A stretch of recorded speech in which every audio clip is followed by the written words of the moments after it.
I'm going to explain the Four Noble Truths in Buddhism. The Four Noble Truths in Buddhism act like axioms. An axiom is a self-evident or primary truth. An axiom is some principle that you use in order to have a firm base by which you can build further arguments. The Four Noble Truths, they serve that purpose by which the rest of the teachings in Buddhism logically flow. The first noble truth in Buddhism is life is suffering. And what you're going to see when I explain these noble truths is that they are totally logical. You can buy into this argument that Buddhism is giving you without relying on the authority of some scripture, because it is going to match how you think. It is going to match how you reason. It is not hard to see the truth of this first noble truth. Life is suffering. People get sick. People suffer injuries. There is a lot of evidence to show that this first statement is true. Even if you think that life involves a lot of pleasure, what are the things that you find pleasure in? You may find pleasure in eating. You may find pleasure in drinking. You may find pleasure in sleeping.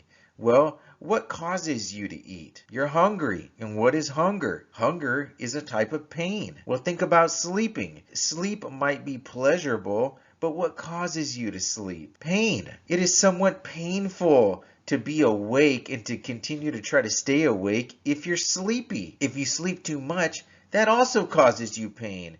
So pain and pleasure, they seem to be intrinsically tied to each other, where we can even say, and where some in Buddhism, it is often said that pleasure is illusory. The second noble truth is the cause of suffering is desire. The reason why we find that we are in a state of suffering is because we have some desire that's not being met. Let's say that you're thinking about a certain restaurant you wanted to go to for a while, and finally you get the chance to do it. And so everything is planned out, but then in the last minute something came up and you can't make it. You're going to be experiencing some suffering. Why are you experiencing the suffering? Because you had the initial desire in the first place. This is why the second noble truth says, now there are deeper desires and sufferings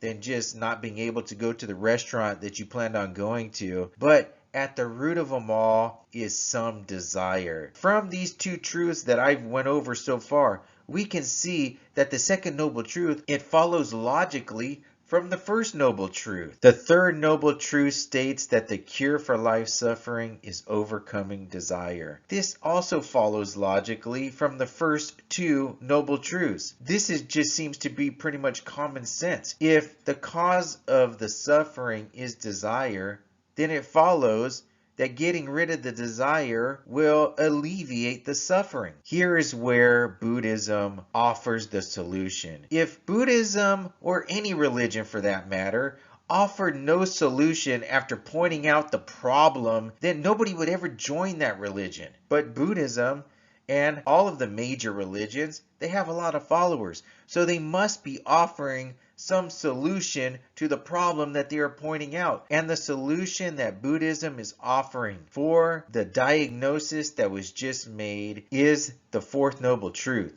The way to overcome desire is through the Eightfold Path. And there are the steps of the Eightfold Path. If somebody is able to follow these directions, to follow this prescription, which involves a total transformation of your life, then they can reach the goal of overcoming desire.